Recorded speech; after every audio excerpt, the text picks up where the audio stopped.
The day after the roundtable, I have clips of coaches answering questions that we wanted the answers to here on Locked On Jaguars. Check it out.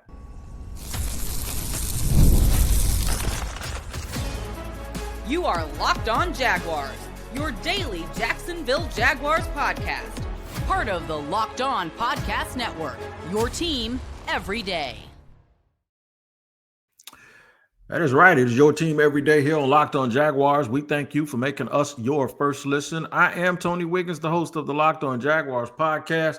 I'm doing the Locked On Jaguars podcast for about 6 years now, but covering the team over 22 years.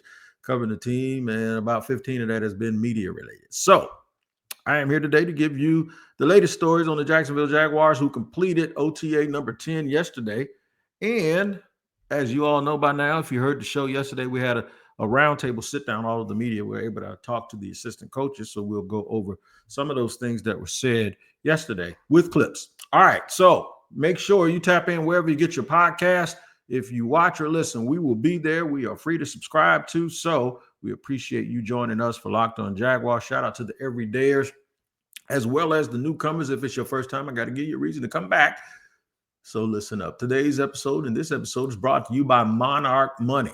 Take control of your finances with Monarch Money. Use the code LOCKEDONNFL at monarchmoney.com for 50% off your first year. All right, let's give you the manifest. Where are we going with the show? Where we're going to end up and where we're going to start. We're going to go where we're going to end up first. Last segment, wide receiver coach Edgar Bennett, Jacksonville native, somebody I competed against. I didn't really compete against him very much in football, but in basketball, we got our revenge in high school. So he answered the question, what about if guys want, everybody wants the ball? There's a lot of balls to go around, but there's only one ball. So we'll discuss that in segment 3. In the middle of the show, new secondary coach on Travis Hunter. Here's the thing. Ron Miles was able to answer this yesterday. I'll explain why reps are so important. I can't explain why, but I can tell you why I feel that way. It's because that's what pros have always told me. Pros and coaches have always told me reps are important. How can Travis Hunter have reps on both sides of the ball that are adequate enough to make sure that when he plays against great players, he's able to be great? We'll discuss that. And the new defensive line coach talked about Travon Walker, had a real interesting exchange with Matt Edwards that I'll play for you. It's a little bit extended. We talked yesterday, of course, to Sean Starrett, the offensive line coach, on yesterday's show, which I did in the afternoon. I gave you guys a pretty detailed recollection of that conversation and about Chuma Edoga and Anton Harrison, and Chuma Edoga competing with Anton at the right tackle spot and Anton needing to mature a little bit.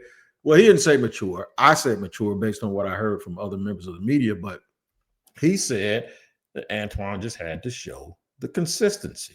And I've talked to multiple people about that, and they were like, uh-oh, whenever you hear a coach start saying consistency, it's like code word saying we know what he's capable of.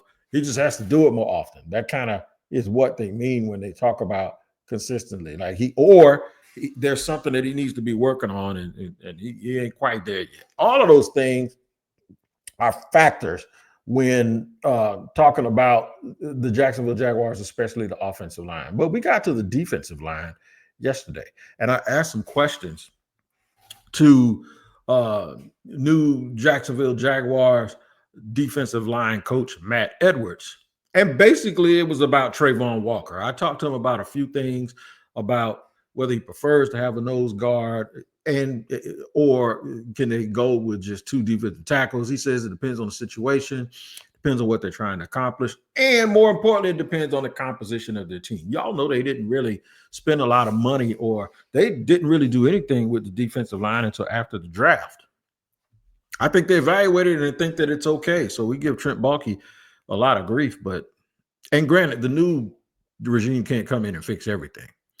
But I asked him about Travon Walker because I wanted his impression of Travon based on him being a coach in the league. They all look at tape and evaluate people, but for the most part, he's really looked at the tape since he's got here. They gave Travon Walker his fifth-year option.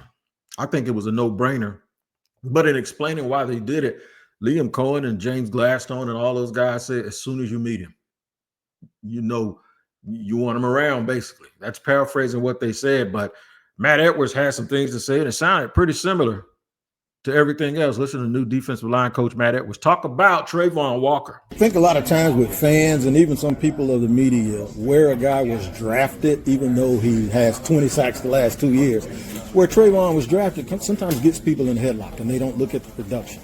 Just independently of watching him on tape and what you know about him, what he's done since he's been in the league, what's your impression of this?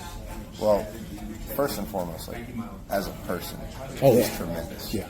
He's so fun to coach. He works incredibly hard. I think whenever players get drafted, where he was, or any player for that, there's always a little bit of managing the expectations. Here's what I can say about Travon. He comes out every day and tries to develop and work to be the best player he can and be a really well-rounded player. And that's what we're excited about for him. No doubt about it. Everyone that I ever meet, whether you're a football coach or just a person in the building or just a person in society, in our community, whenever you talk about Travon as a football player, everyone says, yeah, we'll get to that in a second. Wait a minute. Excuse me. That's a real good young man. And I said, yes, he is. I have had the pleasure of talking to his father on a couple of occasions, and that fruit didn't fall far from the tree. And I never spoke to his mom. I think I spoke to her once. Believe it or not, Miss Lasagna is probably the bigger fan of Locked On Jaguars. And, well, she's a big, huge part of why her and Steve, they raised a good kid. And as a parent, let me tell you something. I know we're talking about football, and I'll get to it, but this goes to the bigger picture. If people ask somebody about my kids, this is exactly how I want them to sound. I want them to talk first about the character, and then we'll get to the other stuff. That character has a lot to do with why he got that 5th-year extension, and that character has a lot to do why this coaching staff and the GM is so excited about it. And they also have this other guy named Tony Baselli who's been in that building since Travon got here. And it's almost as if he didn't need to be co-signed for it, but if you needed a co-signer, there's one right there, because there's a guy who played the position that has to block a guy like Travon, and it's a guy who saw Travon in action on the field close up, and he's seen him in the building. So all of these things matter, but we've had guys that can play before, but when you have guys who can play and their character matches and they're homegrown, this is your version of Calais Campbell. Yeah. This is your version of Calais Campbell. And Josh Allen is very much similar, and in the same way, Josh is a little quiet. Both of them are kind of quiet. But I just want y'all to understand that when people say intangibly rich and be nothing more than themselves, okay, what about those two guys I mentioned in Travis Hunter? What do they have in common? What they have in common is obviously top 7 picks in the draft, marvelously talented, got physical skills, absolutely love football, love the game, love the work that you have to put in. And then there's this character thing that people talk about all the time. That means that availability that you can control, not the injuries, but the availability that you can control, they're going to be there. In fact, the work ethic, all of the hard work that you have to do in order to lift a franchise, you don't have to worry about them, and maybe some other people too. But I'm targeting these guys for a reason, because every good championship organization is made up of guys that have the sort of character that people talk about the way that they talk about Travon Walker, Josh Allen, and now Travis Hunter, Brian Thomas Jr. There's a common theme here. Ain't nobody messy. And they just want to get together. They all got different personalities, but they all kind of want to get together and win and do this thing the right way. And I really, really do appreciate that. To tell you more about Travis Hunter, I talked to defensive secondary coach Ron Milas, and I asked him an interesting question about repetitions. We know Travis can't he's going to play both ways, so that means at some point shorten himself reps, or is he? We'll discuss that and more here on Locked On Jaguars.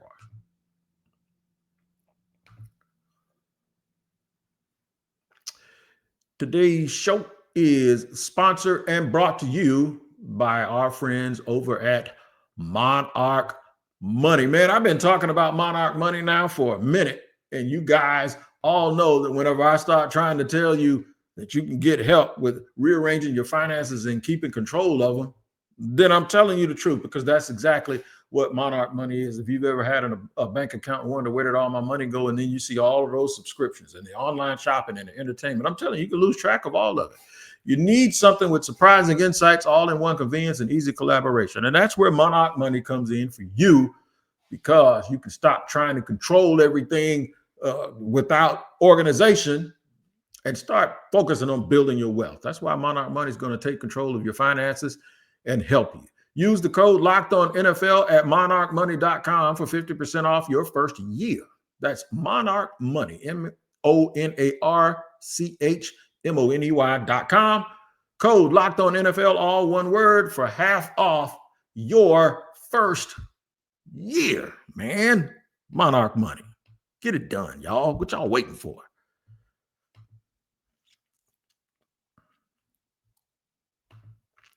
All right, we're rolling along here on Locked On Jaguars, where it is your team every day. We always thank you for making us your first listen. I'm Tony Wiggins, the host of the Locked On Jaguars podcast, giving y'all some insight after I was able to download this stuff off of my phone with a little bit of assistance, giving y'all some insight on how the roundtable went yesterday with the assistant coaches. It was a nice thing. It was a nice thing to see all the media guys there together too, sharing information and being excited about something new and trying to. The thing, a lot of people criticize the media all the time, and my man Sam knows this. I get on Sam because sometimes Sam gets angry because, and I know what it is, and a lot of people think this way.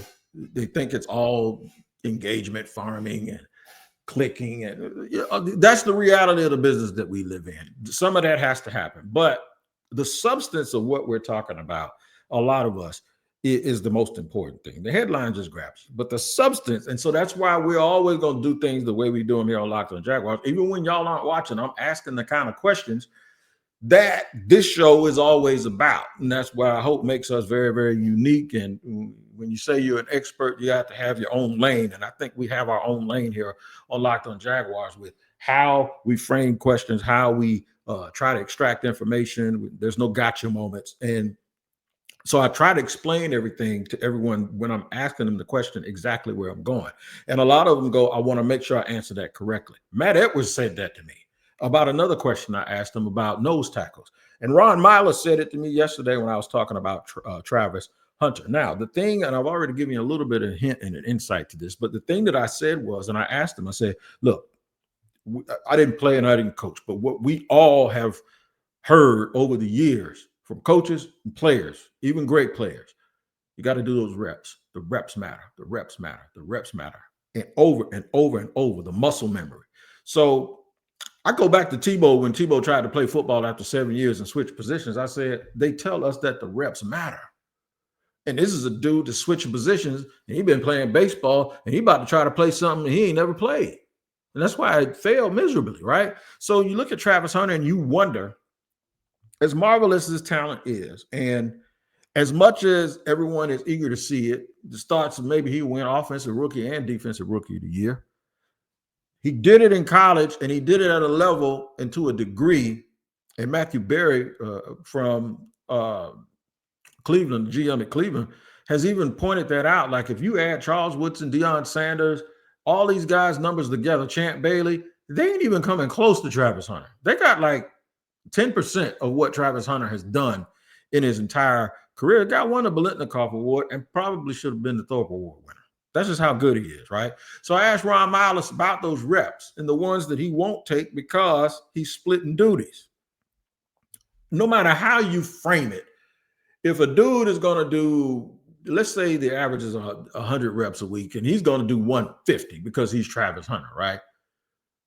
Well, that's still 75 reps, maybe on one side and 75 on the other. And when you should be doing 100 at either one individually. So the question, and that's only a number. Don't hold that number to the fire. I'm just using that as an example.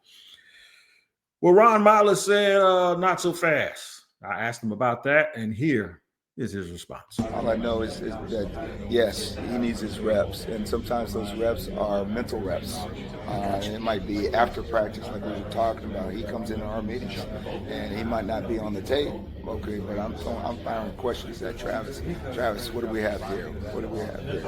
And so the communication part of it. He may not get the physical reps at this point, but what we're anticipating as we get to training camp, that we'll get him a little bit more. And by the time we're ready to go in September, he's going to be up to speed. And it's, like I said, I'm going to keep using this term. It's going to look like football. Yeah. We have to take even somebody like me that's I'm 56 years old. I've been watching NFL for probably 50 years, but I'll say 49 years, right? At least I remember I was 6 years old. Billy Kimmel was the quarterback in Washington. Him and Sonny Jurgensen were going head to head and Mike Thomas was the running back. So Google that with Frank, Roy Jefferson at receiver and the other Frank, what's his name, number 46. So Ken Houston was the safety. That's how long I've been watching this. And we have to really sometimes move yourself and your memory and your own knowledge of something out of the way when you're dealing with something that may be supernatural or super special. And I think Travis Hunter is that. And I believe even the Jaguars coaches, because most of them keep saying, we don't know yet. Like when you try to get them to say how many plays are going to play here or what is it going to look like, I don't think they have a clue. And that's the kind of transparency that I love about this new staff, because that shows a little bit of vulnerability to a situation. A lot of times when, these dudes that are in a position of authority, they make a pick and you have to sell it and you have to be sure. Like they're running for office or something, right? You got to say all of these things and do all of this stuff that puts all of this pressure on this athlete. Well, then sometimes you get people, as honest as they may be behind the scenes, they will be that honest with you also out loud. And because they're not afraid, and this is the bold thing about this, they are not afraid of that truth or their opinion or their expectation being thrown back in their face when it doesn't work. And this is what Miles did yesterday, whether you realize it or not. He's on record basically saying he takes mental reps. Is that going to be enough? Well, the first time he falls for a double move, of course, everyone is going to say, well, it's because he plays wide receiver so much, and he's not doing those reps. If he doesn't get open as a wide receiver, we'll just say he just didn't get open, or Trevor didn't see him, or there's bracket coverage. There's something, even if it's not true, you can explain it. You can't explain what people see. And I'm give you an example. Former Jaguar Jalen Ramsey in the Super Bowl. Played star all year, then you get in the Super Bowl and you put him out there on Jamar Chase. Then you get a one-handed catch. Then you get Jalen slipping. And then you get another one where he's out there and T. Higgins, when the referee's not looking, grabs his face mask and catches a long ball for a touchdown. And Jalen complains. You see it on the videotape where he clearly does it. Still, nobody cared. They just say he got roasted. Joe Burrow got sacked on the last play of the game, but if you look at the all-22 or the replay, you see Jamar Chase make a move on Jalen Ramsey, and Ramsey slipped, and Jamar Chase is 10 yards wide open, and if Burrow has a half a second, it's a touchdown, and the game is over. And then Jalen Ramsey goes down as the dude that got on the big stage and lost the Super Bowl for his team. One of the things that I said during that game, I was arguing with a guy whose son plays in the NFL, and he's a corner, so he was obviously very critical of Jalen, saying he ain't all that. So we got into it like we do. And then we shut it down like we do. Like we do. We shut it down, right? I'm just joking. That's from my boy Debo, because he knows I got hot at that Super Bowl party. But that's what's going to happen. These guys are going on record, and what's going to happen after they go on record, the first time something happens, you're going to have the gotcha crowd. They're going to point to it. See, he shouldn't be doing this. He shouldn't be doing that. I love the fact that the Jaguars coaches are willing to bet. They're willing to bet that more than likely your jaw's going to drop from the things that he does than your eyebrows will raise in skepticism from the things that he doesn't do. And in the NFL, go watch it. Deion got beat. I saw Michael Irvin, and I saw Jerry Rice, and I saw Chris. I saw guys have good days against Deion Sanders. But I saw Deion Sanders have way more days that were great against all of the opponents, including some of the people I just mentioned. He ain't going to catch every ball. He's not going to get every interception. Kid from Stanford got him for 200 yards when he was at Colorado. It's going to happen. Everybody's just going to relax. But mark my word, they're going to use stuff like this to say, see, that's why they should play him on one side of the ball. We got to make sure we wait for the big picture and the big story, man, and not just the rest of the story, as Paul Harvey used to say. We ain't going to sit here and blame one little thing and everything on everything else. That's what we're not going to do. All right, we're going to talk to Edgar Bennett.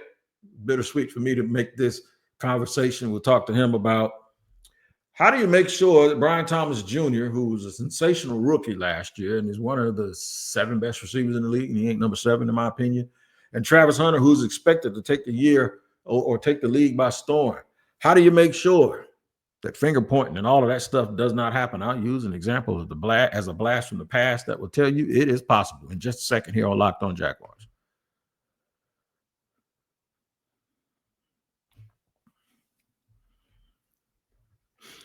I think this is the most excited that anyone has been for wide receivers in Jacksonville since Jimmy and Keenan as a duo. Now, Justin Blackmon provided a lot of excitement, but you're sitting there going, I hope he doesn't do anything. And he did it, right? RJ Sauer did a little bit. Matt Jones and Reggie Williams so damn sure didn't excite people. They got cited for Xavier Lee and Allen Robinson. About half of that was a reason to be excited. The other half stayed hurt all the time, and it was short-lived. This is different. This is a kid that is a rookie in Brian Thomas Jr. that was absolutely a sensational star last year, and if you redrafted, he probably would have been a top 5, top 6 pick. And Travis Hunter. I'm going to tell you why I don't think this is ever going to be a problem. But I did ask Edgar Bennett, how do you keep guys that have the potential to be superstars on the same team? They play the same position. How do you keep it from becoming murky? Because guys want to be the one responsible for the team winning. That's why they're out there. That's why Travis plays both ways. It's because, no, I can help the team. And Brian Thomas Jr. wants to help the team. You saw him doing that last year when it looked like he was out there by himself.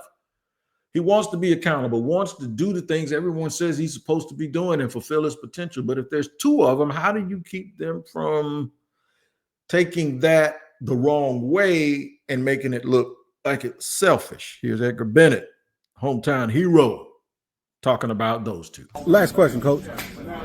I recall a game when Jimmy Smith caught a touchdown and Keenan came over and told Mark I was open. How do you teach your guys, especially these young guys, to not be selfish, but to be greedy and accountable and want to be the guy that helps the team get over the hump?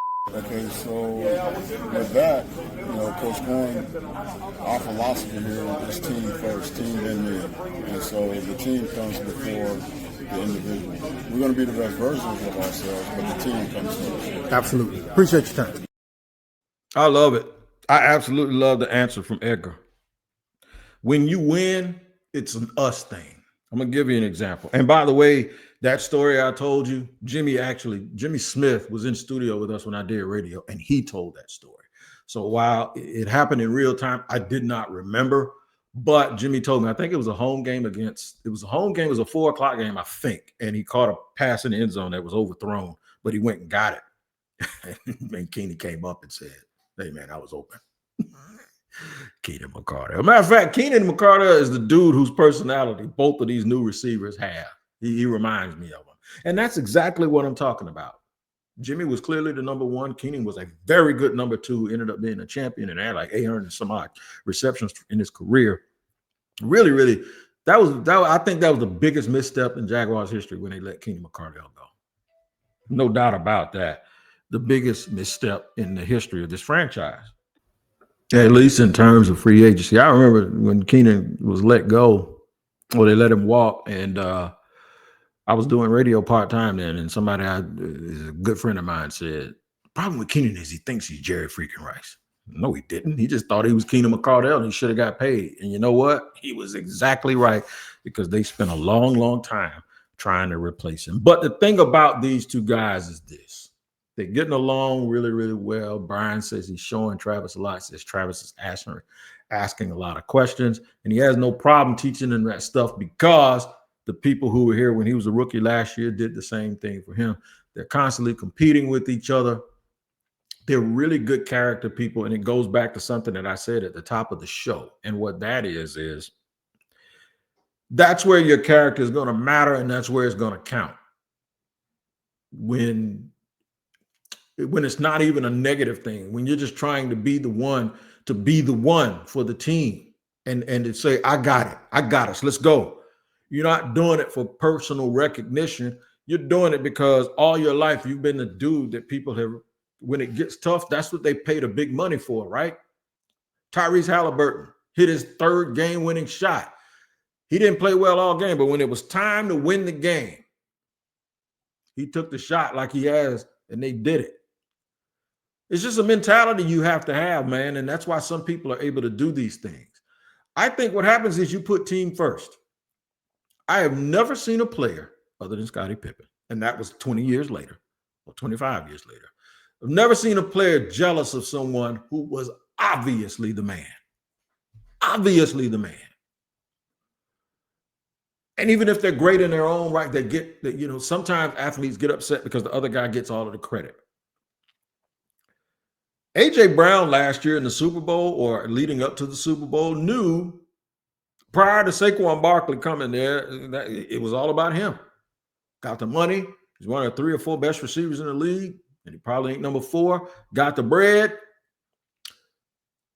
Talked on the sideline about, hey, the difference between him and CeeDee Lamb, how CeeDee Lamb talks to Dak and how A.J. Brown talks to Jalen Hurts. Yeah, they had some spats when Eagles looked like the Cowboys and it looked like they were underachieving a little bit. But when they started winning, and it was demonstrative, and I laughed at it, when they started winning and Saquon was the MVP and the reason why they were absolutely winning these games, A.J. Brown sat over there with a book.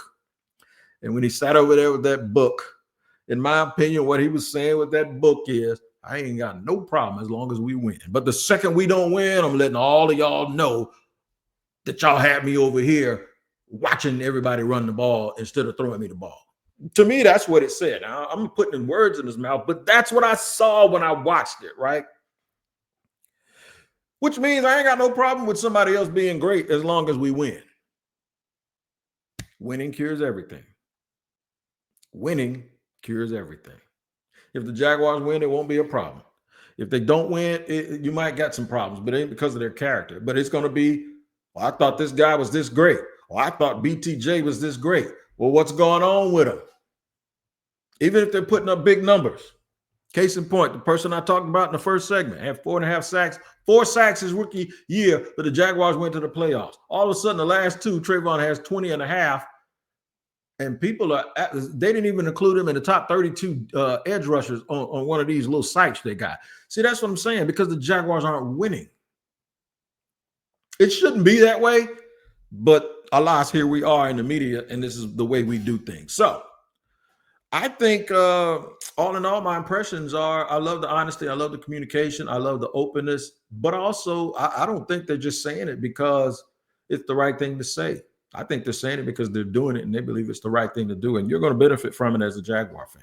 You can also benefit from watching Locked On NFL Scouting with Kyle Krabs and Joe Marino each and every day on the Locked On Podcast Network. It's always available. It's free to subscribe to. You can watch it or you can listen to it. Make sure you tap in and look at Locked On NFL Scouting with those two who are two of the best in the business. Have a nice weekend. I have more coverage all week next week.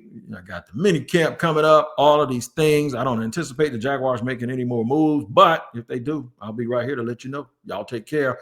Enjoy. We'll see you later.